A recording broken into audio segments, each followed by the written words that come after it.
Given.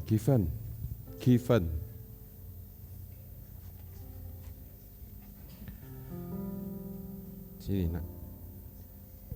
Given sekarang umur berapa? 11. Kelas? 6. Umur 11, kelas 6. Terus adiknya namanya siapa? Kian. Kian umur berapa? 3. Kelas? Belum sekolah? Iya. Berarti kalau Given sekolah, Kian gimana? Ada yang jagain di rumah. Ada yang jagain di rumah. Terus kalau Given sekolah diantar siapa? Ojek. Diantar ojek? Iya. Terus mama papanya kemana? Kerja. Mama kerja, papa kerja. Iya. Terus Given sekolah, Kian di rumah sama yang jagain. Terus kalau pulang sekolah? Ya ganti baju, main sama adik. Main sama adik. Terus yang nyiapin makan Given siapa? Mama. Loh, mamanya kerja katanya. Pagi-pagi bangun. Pagi-pagi bangun nyiapin makan dulu. Iya. Wow, luar biasa. Kalau Kian? Ya makan. Terus main sama Given gitu. Iya. Ya. Bapak Ibu, saya melihat Given ini anak yang luar biasa. Ya. Ada anak-anak Bapak Ibu yang diizinkan sekolah naik Grab sendiri, pulang naik ojek. Ya. Ada yang sampai sudah hampir kuliah masih harus diantar. Ya. Saya mendengar kesaksian bahwa mereka ini keluarga Pak Tri ini pernah nggak ada Mbak ya? Jian sendirian di rumah. Enggak, sekolah. Jian sekolah. Ya. Terus habis sekolah Jian pulang hanya berdua sama Given. Iya. Kamu luar biasa. Anak-anak Bapak Ibu harus diizinkan dididik menjadi mandiri seperti mereka. Amin. Ya, izinkan Tuhan membentuk anak-anak kita ini menjadi pribadi-pribadi yang mandiri, yang independen. Ya, yang independen itu bukan hanya merdeka, tetapi tidak tergantung dengan orang lain, menjadi mandiri, menjadi pribadi yang tangguh dan kuat. Ya, kamu luar biasa. Ya, Bapak Ibunya luar biasa. Ya, mungkin kalau saya bahkan enggak punya keberanian seperti itu. Ya, membiarkan Roh Kudus yang memimpin, Roh Kudus yang menjagai keluarga yang luar biasa ini. Amin. Yuk, mari kita berdoa. Sebelum kami membiarkan anak-anak kami ini belajar bertumbuh di dalam iman mereka, kami mengucap syukur karena kesaksian yang luar biasa yang Tuhan nyatakan di tengah-tengah kami, bahwa di dalam segala kekurangan, di dalam segala keberadaan kami, Engkau menjadikan anak-anak kami ini menjadi anak-anak yang luar biasa di hadapan-Mu. Betapa kami ini bangga karena Allah membuat mata kami terbuka bahwa anak-anak yang dipercayakan dalam hidup kami adalah anak-anak yang luar biasa, anak-anak yang menjadi masa depan, anak-anak yang diandalkan di dalam keluarga kami. Bapa, kami mengucap syukur, kami berterima kasih, kami akan membiarkan anak-anak kami ini belajar bertumbuh di dalam Engkau, mempercayakan kepada guru-guru sekolah minggu supaya mereka mendidik anak-anak kami ini dengan lebih baik lagi. Terima kasih Tuhan, kami mengucap syukur di dalam nama Yesus. Amin.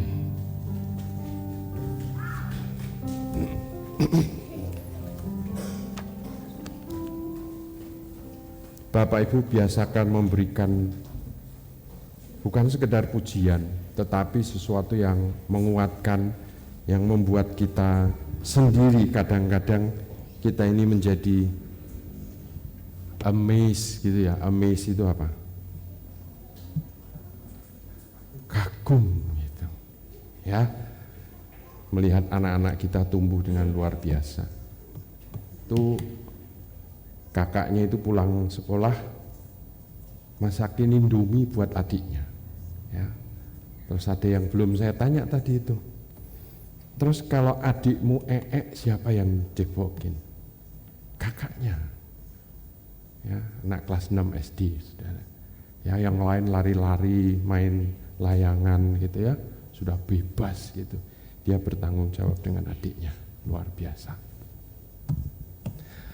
Bapak Ibu Saudara sekalian, hari ini sebelum kita belajar tentang topik selanjutnya, saya akan memberikan sedikit rangkuman atau mungkin kesimpulan dari topik yang selama 1-2 bulan terakhir ini sudah kita pelajari bersama-sama, yaitu tentang ibadah.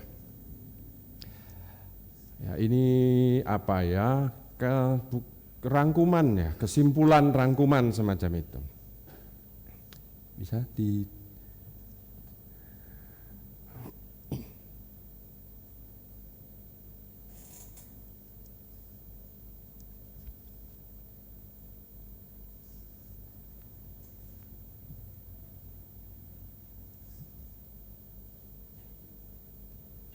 ya. Jadi ketika Bapak Gembala menyampaikan tentang Ibrani 10 pasal 10 ayat yang ke-25 tentang jangan kita meninggalkan pertemuan-pertemuan ibadah kita. Nah, saya ingin memberikan sedikit latar belakang kepada Bapak Ibu bagaimana ayat ini muncul. Ya, supaya kita mempunyai wawasan yang benar, cara pandang yang benar, dan kita bisa dapat belajar dengan baik, dengan benar apa yang sebenarnya firman Tuhan katakan. Jadi Bapak Ibu, ini muncul di era di mana waktu itu rasul-rasul masih hidup, ya, Yesus mati, rasul-rasul hidup, dan mereka mulai bertumbuh di dalam dinamika kehidupan iman mereka. Nah, pada waktu itu masih ada yang namanya Bait Allah. Ya, Bait Allah, ingat 12 tahun Yesus dibawa ke Bait Allah untuk melakukan upacara yang namanya bar mitzvah, ya, atau upacara melepaskan tanggung jawab dari orang tua kepada hukum Taurat. Bar mitzvah, bar itu artinya anak, bin, ya, ben, bar itu anak, mitzvah itu mitzvot hukum Taurat. Jadi anak umur 12-13 tahun mereka melakukan upacara bar mitzvah, selesai mereka menghafalkan hukum Taurat. Ya, umur 12 tahun mereka harus sudah hafal hukum Taurat. Kemudian melakukan upacara bar mitzvah. Nah, Yesus di situ dibawa oleh Yusuf dan Maria di situ. Kemudian kita sudah sering mendengar ceritanya bahwa Yesus tertinggal di Bait Allah, sudah semalam perjalanan orang tuanya balik ke rumah, ternyata Yesus tidak ada di dalam rombongan, tertinggal di Bait Allah, ditemukan sedang berdiskusi dan membuat ahli-ahli Taurat itu amazed, ya, terkagum-kagum dengan anak berusia 12 tahun. Yaitu Bait Allah. Kemudian setelah nanti Yesus dewasa, Yesus pernah marah di Bait Allah, menunggang balikkan meja-meja karena menganggap bahwa Bait Allah dijadikan seperti pasar. Ya, itu Bait Allah. Bait Allah adalah tempat mempersembahkan korban. Ya, tempat mempersembahkan korban sembelihan itu dibakar hanya boleh dilakukan di Bait Allah. Ya, kita sudah belajar itu ketika dimulai dengan baitnya Musa, kemudian Salomo, kemudian jadi bait yang di zaman Yesus hidup. Disitulah domba korban-korban sembelihan itu disembelih dan dibakar, dikorbankan di Bait Allah. Ya, menjadi pusat aktivitas keagamaan sehari-hari. Selain menjadi pusat mempersembahkan korban tadi di tempat untuk mempersembahkan korban, juga menjadi pusat aktivitas keagamaan sehari-hari. Ya, kita melihat ada ayat yang menjelaskan tentang serambi Salomo. Ya, serambi Salomo itu tempat di mana Yesus suka ada di situ, kemudian bertanya jawab dengan ahli Taurat. Ya, itu di serambi Salomo. Serambi itu artinya teras ini. Ini serambi. Ya, namanya serambi Salomo. Jadi ini ruang kudus dan ruang maha kudus. Di sekelilingnya ini ada teras-teras atau serambi di mana orang-orang beraktivitas di situ, bertanya jawab, ya, kemudian belajar tentang Taurat ada di situ. Dan itu hanya ada satu tempatnya di Yerusalem, hanya ada satu. Nah, bagaimana dengan kota-kota lain atau tempat-tempat lain yang jauh dari Yerusalem? Ya, mereka mempunyai tempat ibadah yang namanya sinagoga. Sama, sinagoga itu tempat untuk mempersembahkan korban, tetapi bukan korban sembelihan, karena korban sembelihan hanya boleh dilakukan di bait Allah. Nah, di sinagoga, korban-korban itu apalagi ketika bait Allah ini runtuh tahun 70 kan Yesus pernah berkata bahwa nanti tidak ada satu batu pun menumpuk. Ya, jadi itu pernah dihancurkan, bait Allah ini dihancurkan pada tahun 70, betul-betul hancur, habis, sampai hanya tinggal kurang lebih 80 meter yang sekarang ini kita kenal dengan tembok ratapan. Tapi ini sudah habis. Nah, kalau ininya habis, bait Allahnya ini habis, korban sembelihan itu tidak bisa lagi dilakukan di sini. Karena korban sembelihan hanya bisa dilakukan di bait Allah.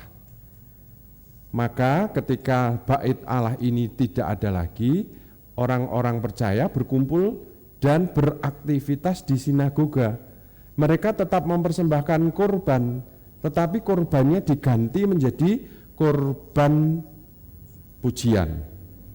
Ya, korban berupa doa-doa. Ya, nah ini yang kita warisi sekarang menjadi gereja itu ini, Bapak Ibu. Kegiatan aktivitas di sinagoga. Nah, selain untuk mempersembahkan korban atau untuk beribadah atau berkebaktian seperti ibadah raya kita hari Minggu seperti ini, juga sinagoga itu dipakai sebagai pusat kegiatan pendidikan. Pusat kegiatan pendidikan. Ya, jadi seperti kita hari ini. Jadi gereja itu mewarisi tradisi sinagoga. Ya, yang tua-tua berkumpul di sini, yang anak-anak berkumpul di sana. Nah, ini namanya kegiatan di sinagoga. Nah, Bapak Ibu, kenapa orang Kristen pernah disebut Nasrani? Ya, orang Kristen disebut Nasrani itu karena orang Yahudi yang menerima Yesus, percaya Yesus sebagai Mesias, mereka itu disebut orang Nasaroi, artinya pengikutnya Yesus orang Nazaret. Nazaret, Nasrani, munculnya dari situ. Ya, jadi pada saat orang Farisi, Saduki, Eseni itu masih aktif, ya ada lagi sekte yang lain yang disebut sekte namanya Nasrani, pengikut Yesus. Ya, zaman itu ini dianggap sesat, Bapak Ibu. Orang Nasrani itu dianggap sesat. Karena apa? Karena tidak sesuai dengan hukum Taurat. Ya, nah itu orang Kristen, orang Nasrani itu tidak melakukan lagi kegiatan-kegiatannya di bait Allah. Ya, apalagi setelah ini runtuh, mereka melakukan kegiatannya di sinagoga. Ya, di sinagoga. Ada satu ayat yang berkata, pada satu kali Yesus membaca surat Yesaya. Nah, itu dilakukan di sinagoga, di rumah-rumah ibadah. Ada sekolah yang dilakukan di situ, ada kegiatan-kegiatan pendidikan yang dilakukan di situ. Ya, anak-anak dididik untuk menjadi pribadi yang dewasa. Saya pernah menjelaskan ini kepada Bapak Ibu. Mulai dari umur 0 sampai 5 tahun itu pendidikan diserahkan kepada ayahnya. Tanggung jawab ayahnya. Mulai usia 5 tahun sampai usia 12 tahun sebelum bar mitzvah tadi Ya, itu dilakukan sekolah yang dilakukan di sinagoga. Anak-anak dilatih, anak-anak dididik untuk belajar. Ingat Bapak Ibu, zaman itu belum ada sekolah seperti sekarang ini. Ya, sekolahnya semuanya sama, yaitu sekolah apa? Sekolah Alkitab. Sekolah tentang hukum Taurat. Nggak ada seperti sekarang ini, apalagi sekolah kejuruan, ya sekolah teknik, sekolah-sekolah itu belum muncul seperti. Ya, semuanya berbicara tentang sekolah, ya sekolah tentang hukum Taurat. Itu sampai usia 12 tahun. Nanti setelah 12 tahun sampai usia kurang lebih 17 sampai awal 20-an, nah itu mulai berpikir, saya mau jadi orang ahli Taurat, Farisi, Saduki, orang-orang yang ahli Taurat seperti itu, atau saya mau berkarir secara profesi. Ya, seperti Yesus berkarir pada siapa? Pada ayahnya. Yusuf tukang kayu, ya, maka Yesus ahli kayu karena dididik oleh ayahnya. Sekolahnya zaman itu seperti itu Bapak Ibu. Bukan seperti sekarang ayahnya pedagang, anaknya sekolah fakultas pertanian, lulus jadi sarjana pertanian, kerjaannya malah jahit. Itu saya. Ya, waktu itu enggak. Kalau bapaknya tukang jahit, ya anaknya tukang jahit. Bapaknya tukang kayu, anaknya tukang kayu, gitu. Ya, itu sinagoga. Kegiatan pendidikan dilakukan di situ. Anak-anak dididik untuk menjadi pribadi yang mandiri. Mandiri itu artinya seperti apa? Pada saat kecil dia makan disuapin, belum bisa kan pegang sendok saja belum bisa. Makan disuapin. Ya. Kemudian setelah dia tambah lebih besar, diajarkan cara memegang sendok. Ya. Kalau diajarkan cara pegang sendok, makan pasti belepotan. Ya, orang tua yang tidak sabar, ya, nambah kerjaan, anaknya disuapin supaya nggak belepotan. Tahu nggak Bapak Ibu, kalau terus dibiarkan seperti itu disuapin, anakmu nggak bisa makan sendiri loh Bapak Ibu. Disuapin terus. Sampai usianya 10 tahun masih nggak bisa makan, masih belepotan. Ya, sampai 20 tahun masih belepotan. Ya. Jadi biarkan kesalahan itu tuh muncul dengan wajar dan alamiah untuk membuat anak-anak kita ini menjadi anak-anak yang mandiri. Sampai pada satu titik dia bisa makan sendiri. Pada satu titik dia mandi sendiri. Ya, istri saya itu kalau mandi yang bersih, kalau mandi yang bersih. Nah, kalau saya mikir gini, yang enggak bersih ya enggak apa-apa toh, tapi dia bisa belajar mandi. Ya, caranya mandi seperti itu. Orang kecoa enggak mandi aja kempling kok, Bapak. Gitu ya. Ayam enggak mandi aja, oh ayam mandi ding. Ayam mandi. Ayam enggak mandi aja enak kok rasanya gitu. Ya. Ya, ini bercanda aja. Ya, artinya apa? Nanti tentang kualitas mandi yang bersih itu mereka bisa mengejar sendiri. Tetapi kalau biar bersih, aku mandikan biar bersih, itu nanti sampai gede dia nggak tahu bagaimana mandi biar bersih. Ya, ini terjadi di sinagoga. Anak-anak dididik untuk menjadi pribadi yang mandiri. Anak-anak dididik menjadi pribadi yang bertanggung jawab terhadap dirinya sendiri dan terhadap orang lain. Anak-anak dididik menjadi manusia yang independen, manusia yang mandiri tadi. Ya, bisa makan sendiri, bisa mandi sendiri.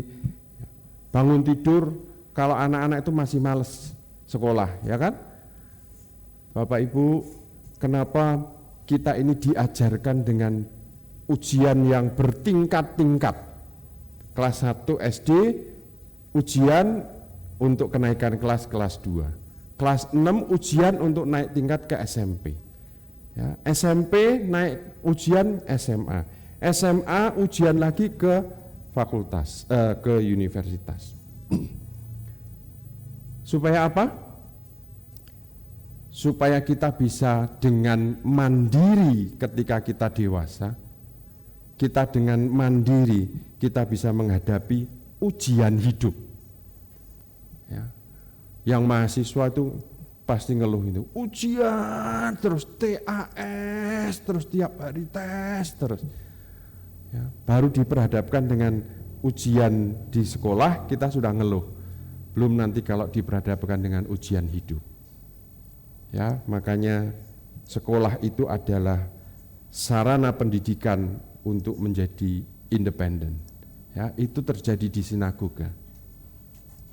Nah, Bapak Ibu, kurang lebih pada tahun 93 atau 95 Masehi itu terjadi sebuah pemisahan yang luar biasa antara orang-orang yang berkegiatan di sinagoga ini. Karena sinagoga ini dipakai untuk kegiatan orang Yahudi.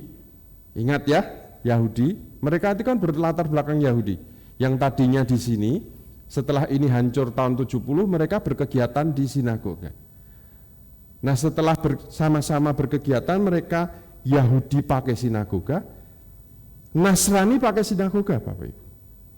Dan mereka itu semakin hari semakin bertambah tajam perbedaannya. Apalagi ketika mereka mengangkat sebuah isu yang luar biasa tentang hukum Taurat. Ya. Pada tahun 95 ada nama konsili. Konsili itu sidang raya pemimpin-pemimpin gereja. Ya, dilakukan di kota Jamnia. Jadi namanya Konsili Jamnia pada tahun 95 itu terjadi perpecahan antara Yahudi dan Kristen yang akhirnya membuat orang Kristen diusir keluar dari sinagoga. Dan orang Kristen membuat namanya gereja. Ya, dari kata gereja. Gereja itu dari kata eklesias. Ya, eklesias. Nah, itu pertama kali terjadi perpecahan di tahun 95. Nah, gereja yang dibangun yang seperti yang kita punya hari ini itu mewarisi kegiatan-kegiatan di sinagoga, Bapak Ibu. Ya, yang tadinya di bait Allah, itu liturginya, ibadahnya adalah pokoknya kambing disembelih, dibakar, itu ibadah. Ya, tetapi di sinagoga itu mulai dilakukan pembacaan surat-surat. Di sinagoga mulai dilakukan doa bersama-sama. Di sinagoga mulai dilakukan menyanyi bersama-sama. Di sini nggak boleh nyanyi, Bapak Ibu. Di sini sepi. Yang ada adalah kambing yang mungkin lepas, gitu ya, lari-lari lepas sebelum disembelih, gitu. Yang ada adalah kegiatan-kegiatan ritual seperti itu. Nah, di sini mulai banyak kegiatannya. Ya, mulai ada nyanyian yang dilakukan. Mulai ada pembacaan firman Tuhan. Nah, gereja kita hari ini yang modern ini mewarisi kegiatan-kegiatan yang ada di sinagoga. Dan itu bertambah jadi sangat rumit. Ya, jadi sangat panjang. Ketika gereja pecah menjadi dua, gereja yang di timur dan gereja yang di barat. Gereja yang di barat itu berpusat di Roma, yang kita kenal sekarang dengan Katolik Roma.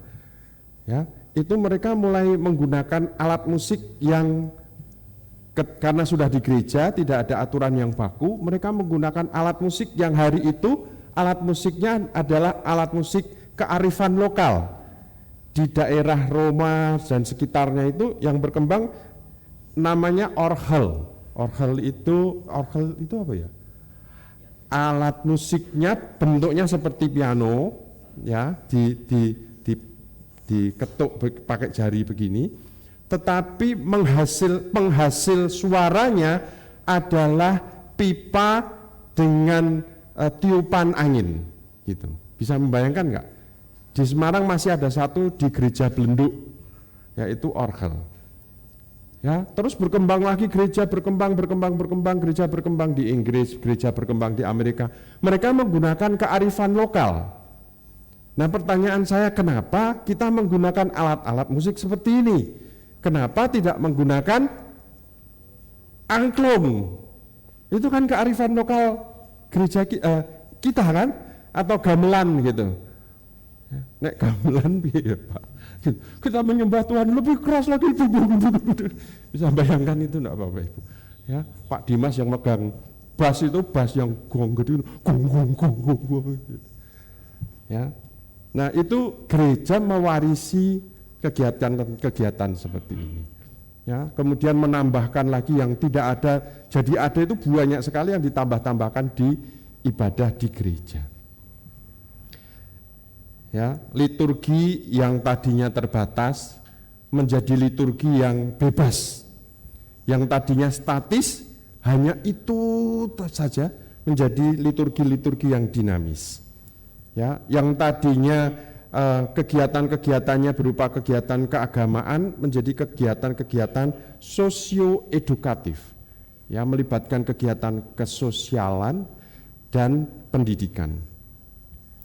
Ya, perbedaan pendapat yang sangat tajam itu terjadi di sini.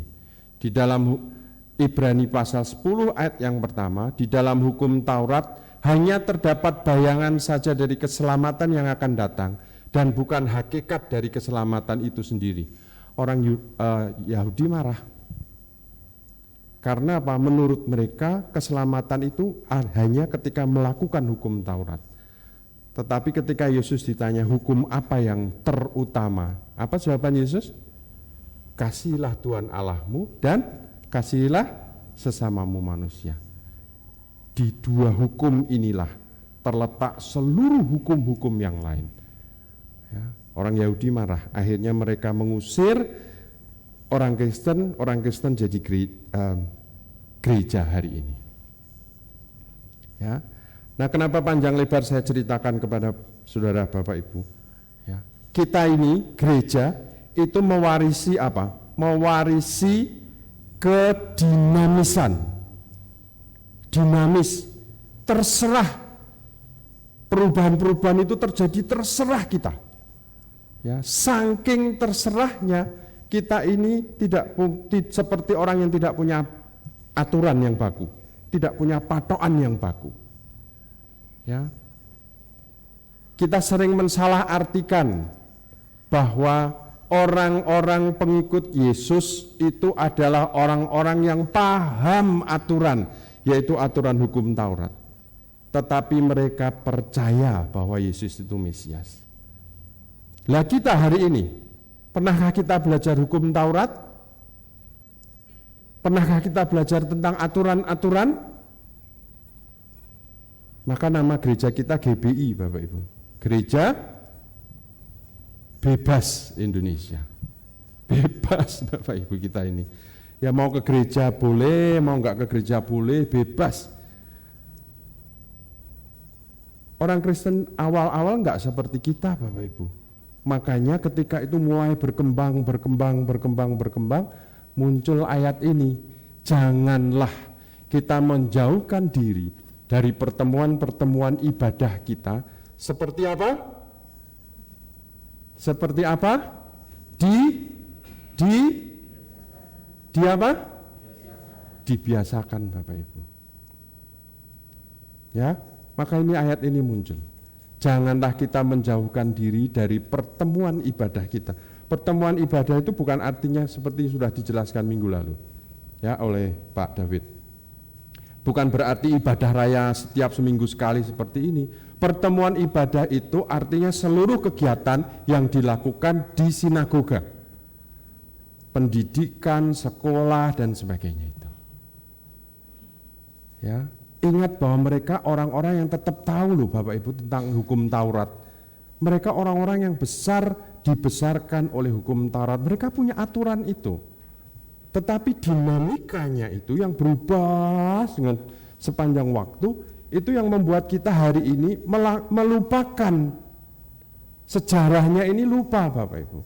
Sehingga kita malah membiasakan diri untuk abai, untuk enggak peduli dengan kegiatan-kegiatan di dalam sinagoga, di dalam gereja kita ini.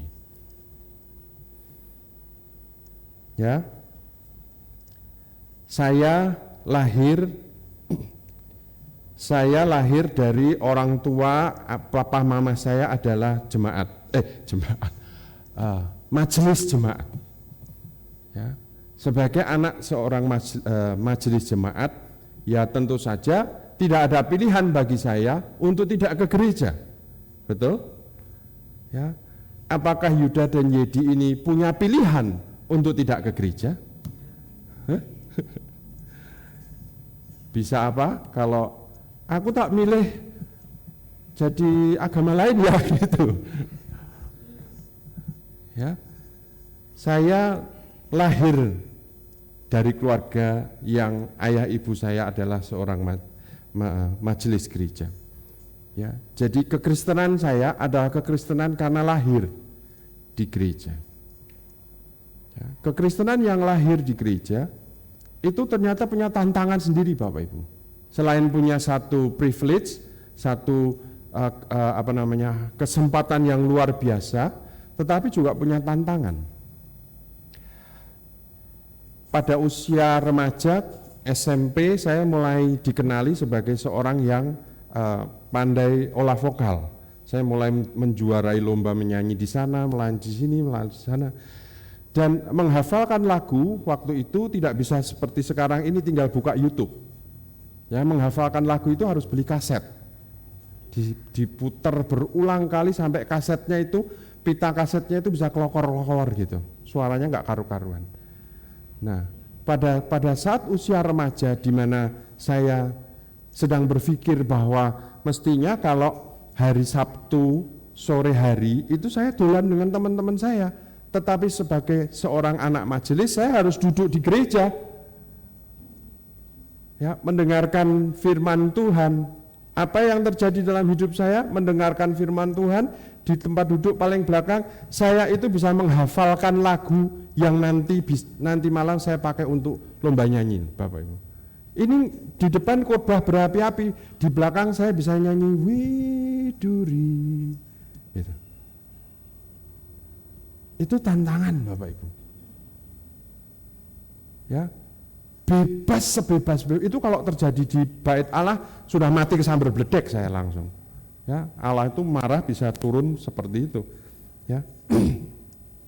Sampai akhirnya pertumbuhan kekristenan saya itu baru menemukan pintu gerbangnya itu waktu saya keluar dari keluarga, waktu saya kuliah keluar dari keluarga, ya, berpisah keluar dari keluarga, saya ke Salatiga, ya, di Salatiga ketemu dengan sebuah komunitas yang waktu itu komunitas ini selain disegani juga dijauhi, ya, karena komunitas ini disebut sesat. Nama komunitas ini adalah Persekutuan Doa Oikumene Salatiga yang jadi gereja ini hari ini. Ya, jangan ke sana, itu sesat. Nanti kamu diajari roh begitu, roh begini gitu.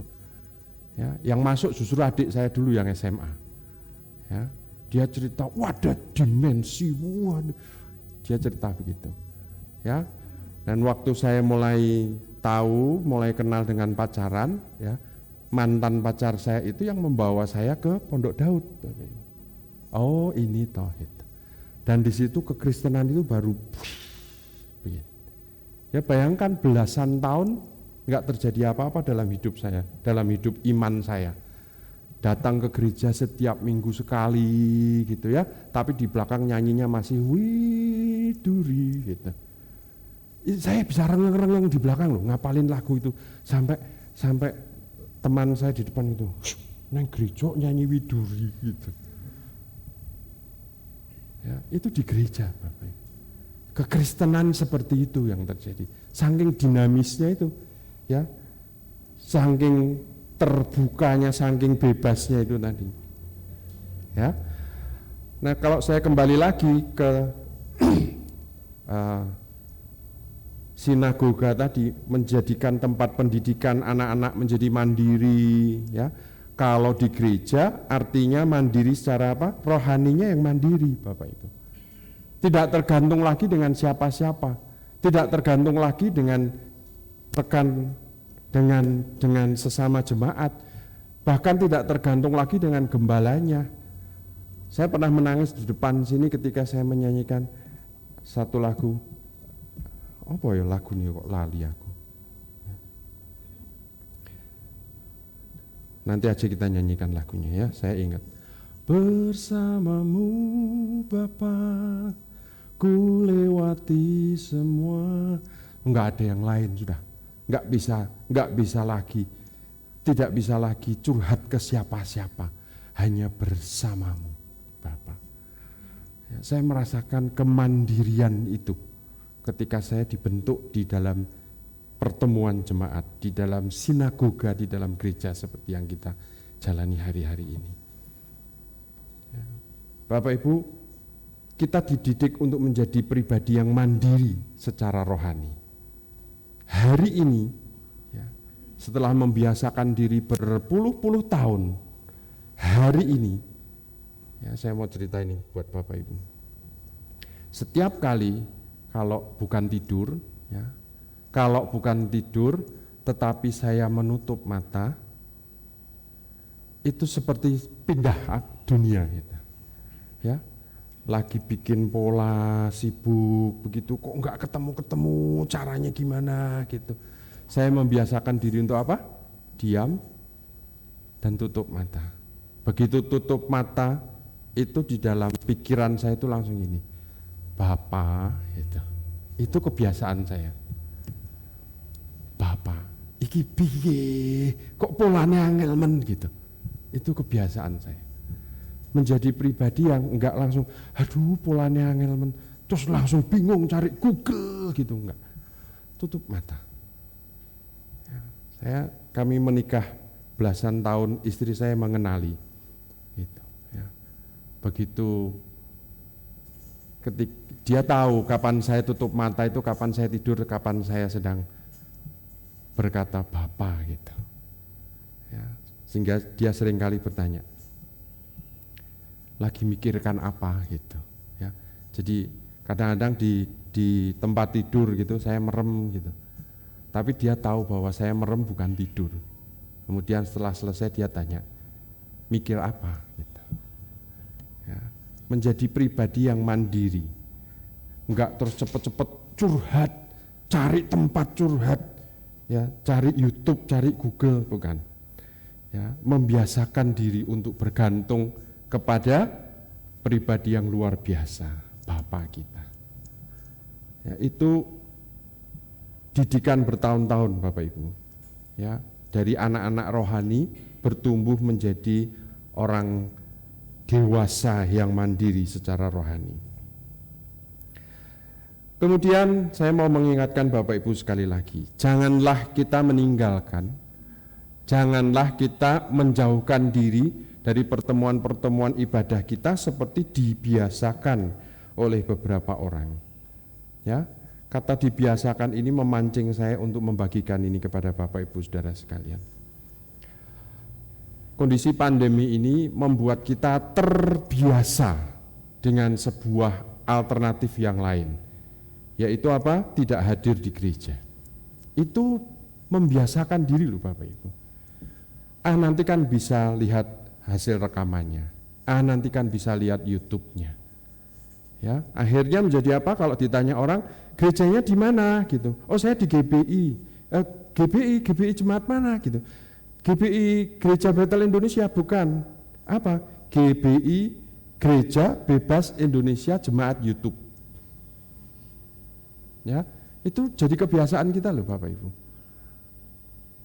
Ya, enggak ke gereja gampang sekali buat kita itu untuk berkata nggak usah ke gereja, toh nanti bisa lihat di YouTube. Gitu. Ya, itu membiasakan diri meninggalkan pertemuan-pertemuan ibadah. Ya, Bapak Ibu, saya tidak yakin kalau Bapak Ibu melihat atau ibadah lewat YouTube, Bapak Ibu bisa duduk dengan tenang seperti sekarang ini. Nggak yakin saya. Ya. Nyanyi, yang nyanyinya nggak bisa, apa yang saudara Bapak Ibu lakukan? Lagu ini kok angel men, ya, lihat YouTube kan, lagu ini kok angel men, tengi ngeleh. Tinggal apa Bapak Ibu? Indomie. Ya, kalau di sini Bapak Ibu nggak hafal lagunya, Bapak Ibu bisa Indomie. Ya, suwine nyanyine ora barbar, tinggal adus. Ya, betul Bapak Ibu? Membiasakan diri meninggalkan ibadah itu seperti itu Bapak. Ya, nggak kerasa lama-lama Ya, nanti Bapak Ibu cuman gini, "Sik, durung khotbah kok. Durung khotbah, ijek puji-pujian, sing nyanyi fales sisan." Gitu. Enggak didengerin tuh. TV-nya di YouTube tuh dipanteng gitu aja. Begitu sudah mulai khotbah, baru sing khotbah sapa? Karo sambi mangan Indomie.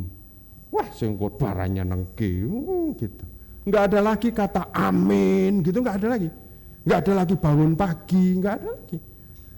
Terbiasa meninggalkan pertemuan-pertemuan jemaat.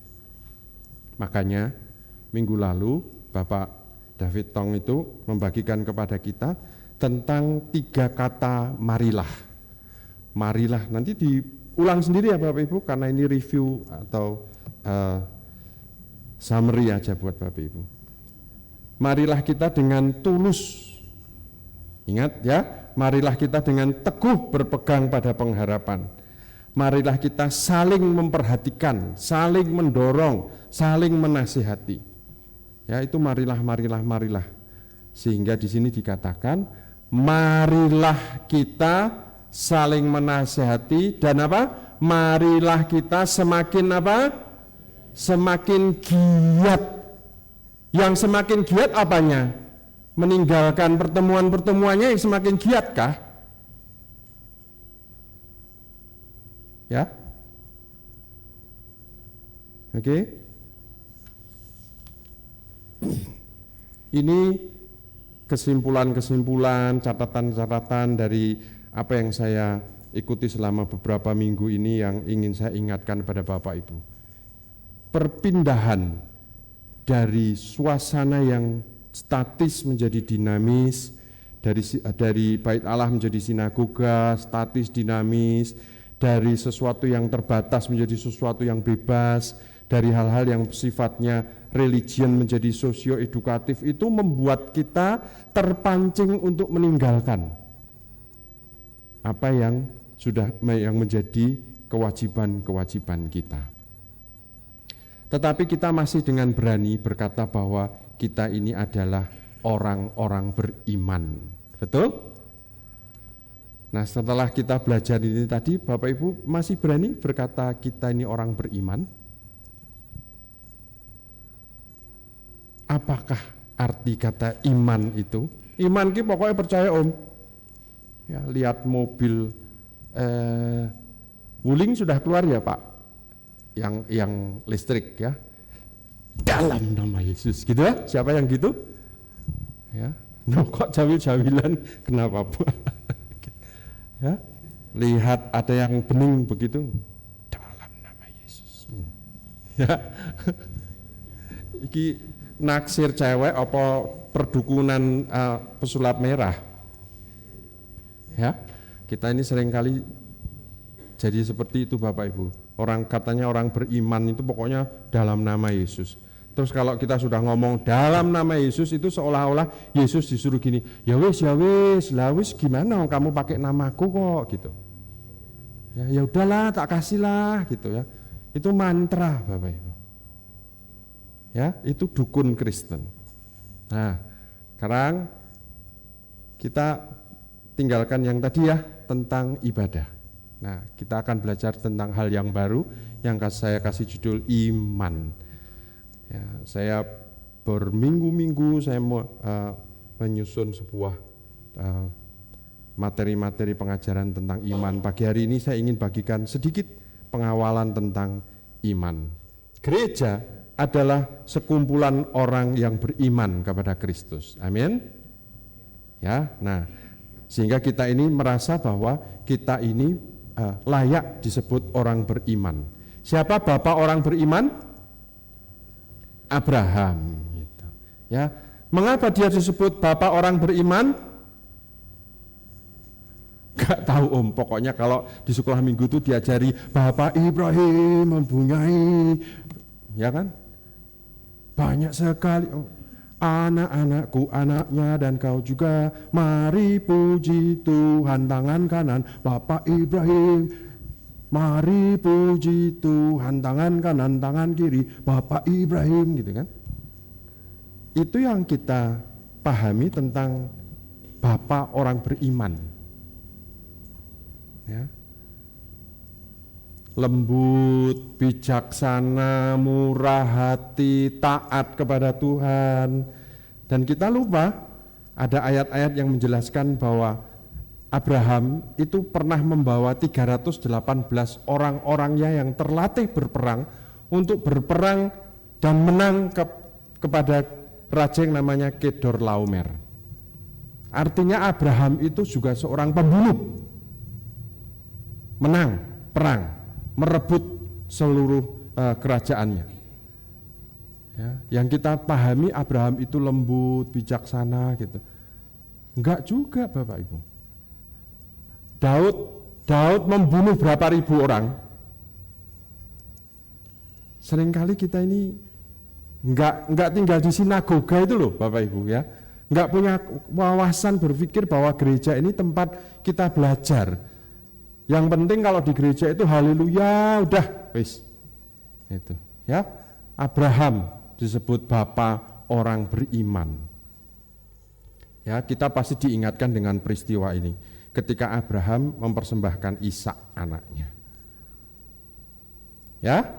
Nah, di Perjanjian Baru yang mengkonfirmasi atau menguatkan bahwa Abraham adalah orang beriman itu ditulis di dalam Yakobus 2 ayat 21 sampai 24. Bukankah Abraham bapa kita dibenarkan karena perbuatan-perbuatannya ketika ia mempersembahkan Ishak anaknya di atas mezbah? Kamu lihat bahwa iman bekerja sama dengan perbuatan-perbuatan, dan oleh perbuatan-perbuatan itu iman menjadi sempurna. Dan dengan jalan demikian genaplah nas yang mengatakan, lalu percayalah Abraham kepada Allah, maka Allah memperhitungkan hal itu kepadanya sebagai kebenaran. Karena itu Abraham disebut sahabat Allah. Jadi kamu lihat bahwa manusia dibenarkan karena perbuatan-perbuatannya dan bukan hanya karena iman. Ya, ada 4 hal yang saya catat tentang iman di sini. Yang pertama, ayat ke-21, bukankah Abraham bapa kita dibenarkan karena perbuatan-perbuatannya ketika ia mempersembahkan Ishak anaknya di atas mezbah. Bapak orang beriman itu dibenarkan karena apa? Ayat 21 ini. Dibenarkan karena apa? Imannya. Firman Tuhan tuliskan apa? Dibenarkan karena perbuatan-perbuatannya. Ketika dia mempersembahkan Ishak, perbuatan itu apa yang dilakukan, apa yang Abraham lakukan ketika dia mempersembahkan Ishak itu dibenarkan oleh Allah. Itu yang pertama. Yang kedua, iman bekerja sama dengan apa? Perbuatan-perbuatan, dan iman itu menjadi sempurna. Jadi ada level atau tingkatan iman, itu ada. Karena firman Tuhan mencatat bahwa iman itu ternyata ada yang dinamakan iman yang sempurna.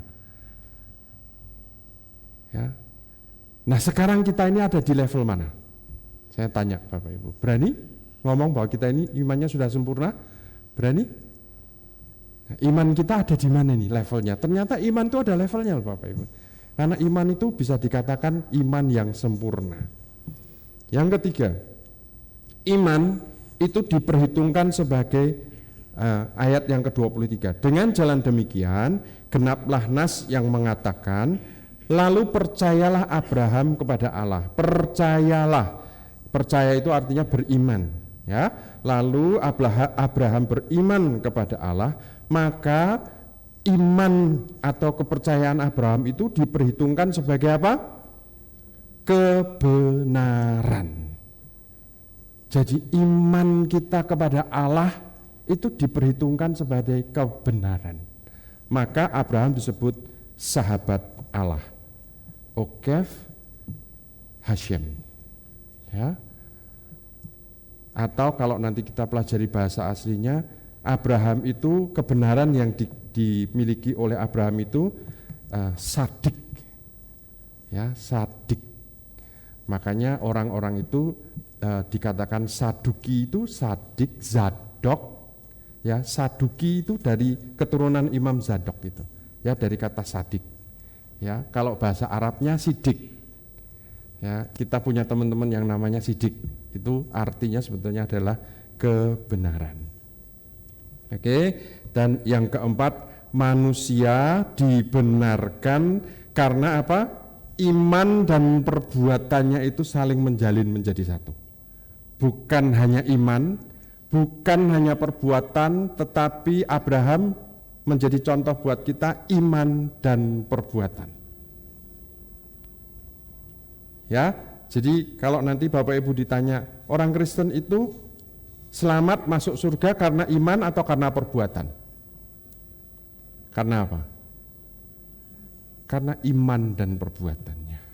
Tidak bisa dipisahkan sendiri-sendiri. Ya. Oke, saya cepat saja ya Bapak Ibu, ini introduksinya ini pembukaan dari sekian panjang yang harusnya kita pelajari tentang iman. Dibenarkan karena perbuatan, iman bekerja sama dengan perbuatan menjadi sempurna, iman diperhitungkan sebagai kebenaran, manusia dibenarkan karena perbuatan dan karena iman. Ya, kata iman di dalam bahasa Ibraninya tulisannya seperti ini. Bacanya dari sini ke sana, ya. Ini 3 huruf. Alef, mem, dan nun. Alef, mem, dan nun. Alef itu bisa A, bisa U, bisa I, bisa O gitu. Ya. Mem dan nun. Mem dan nun. Ya. Jadi kalau ini saya ganti I jadi iman, ya. Kebaca enggak? Oke? Ya, ini kata dasar yang paling dasarnya. Nah, sekarang kita belajar yang tadi saya katakan bahwa iman itu ternyata bisa bertumbuh menjadi iman yang sempurna. Ada bermacam-macam jenis iman. Iman yang artinya persetujuan karena pikiran yang bersetuju, itu juga iman. Ya, yang kedua iman yang artinya pengharapan. Terus ada iman yang artinya iman yang menyelamatkan. Kita belajar satu persatu ya Bapak Ibu. Persetujuan pikiran itu ditulis di dalam Roma pasal yang ke-10 ayat yang ke-9. Sebab jika kamu mengaku dengan mulutmu bahwa Yesus adalah Tuhan dan percaya dalam hatimu bahwa Allah telah membangkitkan Dia dari antara orang mati, maka kamu akan diselamatkan. Percaya, mengaku dengan mulutmu dan percaya di dalam hatimu. Jadi pikiran kita itu setuju, ya aku setuju bahwa Yesus anaknya Yusuf dan Maria itu adalah Tuhan. Aku setuju. Tapi enggak ada perbuatannya Bapak Ibu. Hanya bersetuju, itu artinya persetujuan pikiran. Hanya percaya, hanya mengaku dengan mulut. Itu adalah iman yang pertama, persetujuan pikiran. Tidak ada tindakan lebih lanjut, hanya seperti itu. Ya, itu adalah iman yang dinamakan karena persetujuan pikiran. Tetapi kita bertanya, mengapa hanya dengan mengaku dengan mulut dan percaya di dalam hati, maka kita diselamatkan? Kok enggak ada perbuatan seperti yang iman dan perbuatan seperti Abraham tadi itu? Ya, tapi kenapa kok tetap diselamatkan? Nah, kita harus belajar dengan sungguh-sungguh Bapak Ibu. Ini ayat tertulis di mana? Di siapa yang menulis kitab Roma?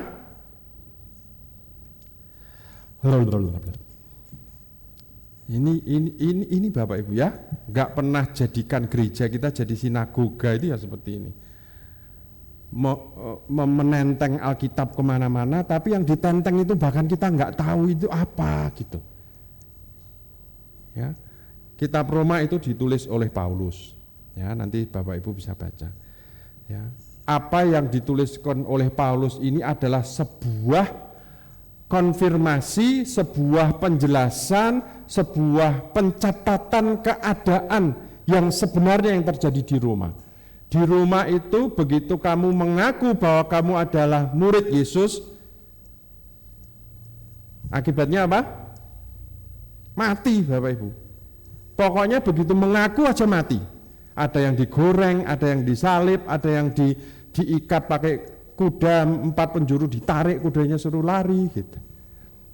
Ada yang dikuliti. Itu kejadian-kejadian yang terjadi di Roma pada saat ayat ini muncul. Jadi begitu mereka mengaku dengan mulut, tidak diperlukan lagi tindakan-tindakan yang lain. Karena apa? Mati habis itu. Ya, nah kita sekarang ini tidak hidup di zaman seperti itu kan Bapak Ibu. Enggak boleh pakai ayat ini, enggak usah pakai tindakan. Yang penting mengaku selamat gitu. Kita enggak hidup di Roma.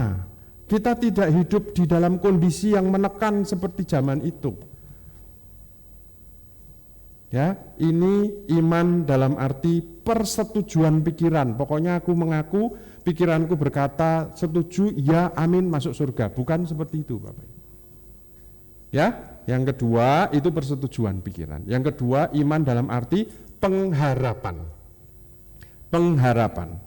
Matius 9 ayat 20 sampai 21. Pada waktu itu seorang perempuan yang sudah 12 tahun lamanya menderita pendarahan maju mendekati Yesus dari belakang dan menjamah jubahnya karena katanya dalam hatinya batin, ya, asal ku jamah saja jubahnya aku akan sembuh. Kejadiannya apa Bapak Ibu? Sembuh enggak? Sembuh. Asal ku jamah saja jubahnya aku akan sembuh. Pengiman dalam arti pengharapan. Asal ku jamah saja jubahnya aku sembuh. Ya, dan itu bukan hanya perempuan ini Bapak Ibu.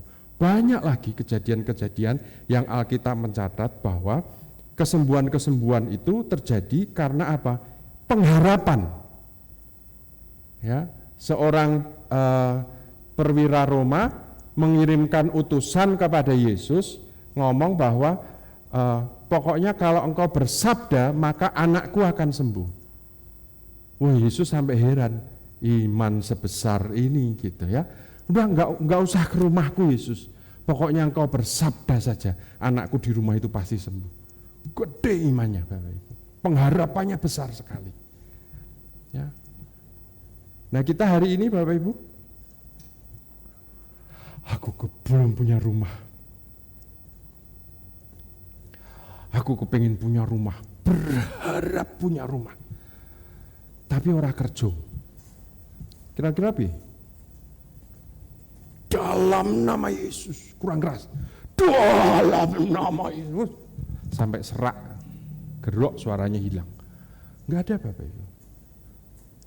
Pengen punya rumah, kerja. Ya, pengen punya istri cantik, cari. Enggak bisa berdoa di rumah berjam-jam. Terus tiba-tiba ada perempuan lewat di depan rumah Anda. Istriku dalam nama Yesus. Oh, kebuki uang. Ya. Oke? Ya, ini iman yang jenis yang kedua. Kalau kita mau bongkar-bongkar di sini Bapak Ibu itu lebih dahsyat lagi. Semua yang mengalami mujizat-mujizat pengharap iman dalam arti pengharapan ini, yang mengalami ini adalah orang-orang yang dulunya tidak percaya kepada Kristus. Ya, dan kalau Bapak Ibu baca dalam ayat aslinya, ya, bukan selamat tapi sembuh artinya. Ya, jadi kita tidak bisa berkata bahwa pokoknya aku percaya, berharap bahwa aku masuk surga, maka aku masuk surga selamat. Bukan.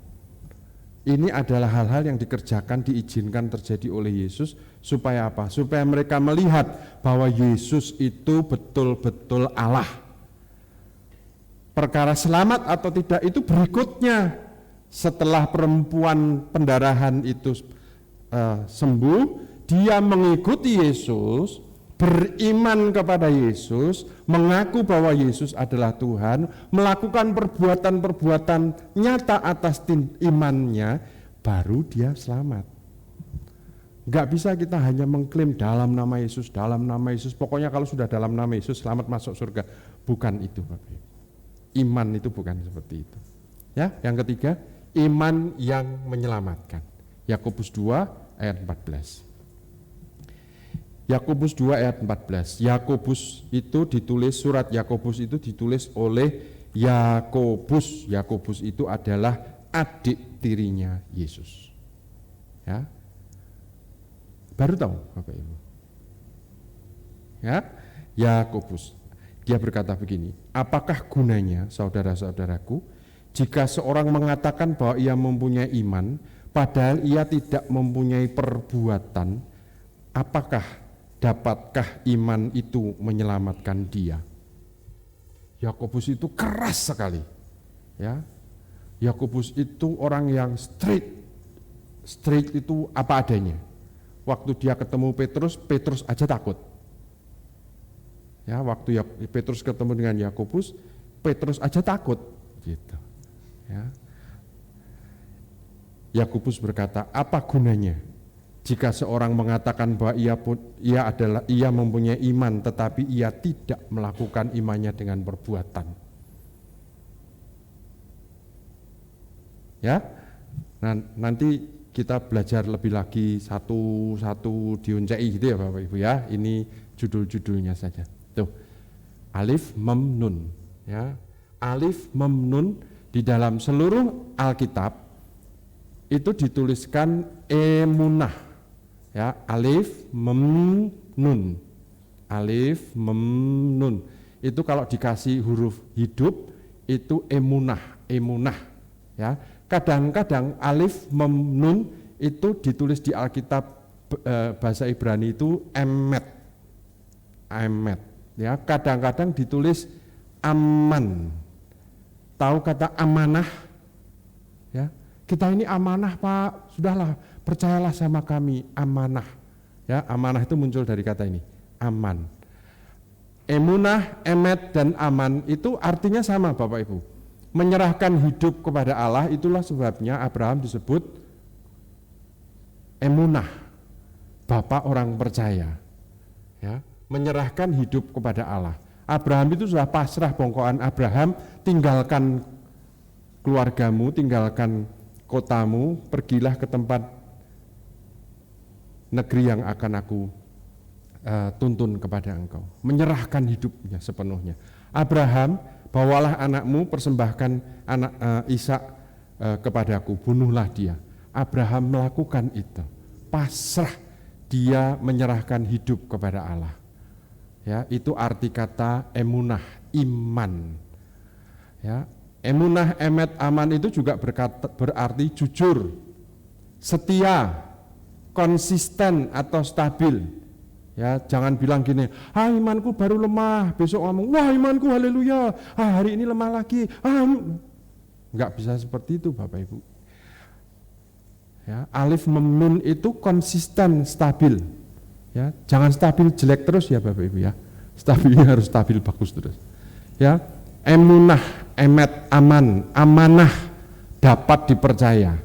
Ya, menjadi orang Kristen itu harus orang yang amanah, dapat dipercaya. Ya, kemudian dapat diandalkan, reliable, dapat diandalkan. Satu-satunya yang ku andalkan, dapat diandalkan. Ya, mengapa hari ini saya membuka mimbar ini dengan mengundang Given? Saya ingin memberikan contoh kepada Bapak Ibu Saudara sekalian. Seorang anak berusia 10 tahun itu sudah emunah, dapat diandalkan. Orang tuanya itu bisa meninggalkan dia dengan adiknya dengan hati yang tenang. Dapat diandalkan itu seperti itu Bapak Ibu. Ya, dia punya tindakan-tindakan untuk merawat adiknya, menjagai adiknya. Itu arti kata emunah, aman, dapat diandalkan. Ya. Oke, Bapak Ibu, ya.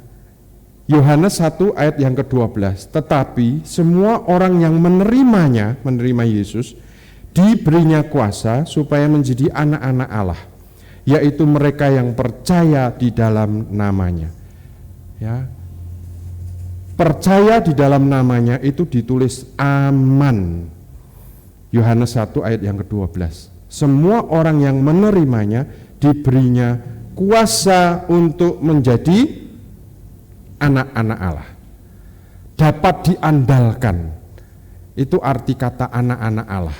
Aman, iman, alef, mem, nun. Itu ya Bapak Ibu. Ya, jadi kalau kita berkata bahwa akulah anak Allah, itu artinya aku ini orang beriman. Aku ini orang yang dapat diandalkan. Orang tua yang punya pengharapan kepada anaknya supaya anaknya ini dapat diandalkan. Itu iman. Ya, anak yang punya pengharapan kepada orang tuanya bahwa dia bisa mengandalkan orang tuanya untuk melakukan segala hal. Anak saya itu amazed dengan engkongnya. Engkong itu kok semua bisa sih? Bisa itu, bisa ini, bisa itu, bisa ini. Ya, dia percaya bahwa engkongnya itu bisa diandalkan. Gitu. Pertanyaannya kepada bapaknya gitu. Kalau engkong bisa gini, Dedi bisa gitu enggak? Kan enggak enak di saya ya. Gitu. Ya. Enggak bisa mengandalkan bapakmu gitu. Ya. Nah, itu alef mem nun. Emunah, emet, dan aman. Ini berbicara tentang iman, Bapak Ibu. Ini kalau dioncai masih panjang sekali, di kecil-kecil gitu ya. Saya sedang kumpulkan satu supaya saya bisa mengajarkan bersinagoga bersama-sama dengan Bapak Ibu. Jadi kegiatan ibadah kita itu bukan hanya mendengarkan khotbah, pulang lupa, tidak pernah dipraktekkan. Ya. Yang terakhir, ini yang ya kadang lucu tapi kadang ya memprihatinkan. Alif mem nun itu di dalam Alkitab kita juga ditulis amin. Ada amin Bapak Ibu? Amin gitu ya. Nah, di benak Bapak Ibu kalau ngomong amin Bapak Ibu saudara-saudara, amin gitu. Yang muncul di sini apa? Waktu mulut kita ngomong amin gitu, yang muncul di sini apa? Ya gitu kan? Ya dalam arti yes atau no. Ya, yang muncul di benak kita itu seperti itu. Ternyata bukan Bapak Ibu. Ya, kata amin itu sama, muncul dari alif mem nun. Amin itu artinya kalau saudara ngomong bahwa kita harus punya iman yang besar, kita harus melakukan perkara-perkara yang besar, amin. Nah, yang ngomong amin gitu, itu artinya ngomong, iya aku setuju dan aku mau hal itu terjadi dengan usaha yang sungguh-sungguh. Aku mau menjadi pelaksana dari yang aku aminkan itu tadi. Wani saiki ngomong amin? Ayo. Itu arti kata amin loh Bapak Ibu. Maka Yesus dikatakan di Wahyu yang pasal yang ketiga, Yesus dikatakan dia adalah sang amin. Nanti baca sendiri. Di Wahyu pasal ketiga itu dikatakan Yesus itu sang amin. Karena apa? Dia yang melaksanakan firman itu. Ketika kita berani ngomong amin, maka kita sedang mengambil sebuah tanggung jawab untuk apa? Aku mau melaksanakan firman itu. Jadi bukan hanya sekedar amin gitu, ya. Delok jam kok ora bar-bar tuh. Amin. Amin. Lek bar maksudnya ben ngono. Ya, ben cepet pokok diaminke, lek diaminke gitu. Ya, amin itu arti kalau kita berkata amin, itu artinya aku mau melakukan itu dengan usaha yang sungguh-sungguh. Aku mau menjadi pelaksananya. Amin. Sekarang enggak berani ngomong amin. Bapak Ibu enggak berani ngomong amin itu karena kurang iman atau ternyata enggak semudah itu ya gitu. Ya, saya berharap kesadaran kita itu, ketidakberanian kita sekarang ngomong amin itu bukan tidak berani Bapak Ibu. Tapi kita mulai belajar. Oh iya, aku harus sungguh-sungguh ya kalau ngomong amin ya. Gitu, ya. Berarti aku harus mengejar ketinggalan. Ya, kalau aku disebut orang beriman, kemudian aku berani berkata amin, itu berarti aku melakukan dengan sungguh-sungguh. Amin. Ya, amin itu juga dipakai untuk menutup doa. Ya, Kalau kita berdoa, semoga Allah memberkati kita, Allah melancarkan semua usaha kita. Amin. Gitu. Semoga Allah memberikan kesehatan kepada kita dan seluruh keluarga kita. Amin. Gitu. Ya. Semoga Allah segera menyegerakan ibadah kita sehingga tidak berlama-lama. Ya kan? Kita sering dengar tetangga kita gitu kan. Enggak dengar suaranya apa, pokoknya amin, amin kan gitu. Ya, amin itu dipakai di dalam akhir doa karena apa? Yang hal-hal yang didoakan dari awal sampai akhir tadi itu, ya aku mau itu terjadi dan aku mau menjadi pelaksananya. Maka aku berkata, amin. Ya, menjadi umat yang beriman. Oke, kesempatan-kesempatan yang akan datang kita mau belajar lebih detail lagi, lebih dalam. Ya, yuk. Bersamamu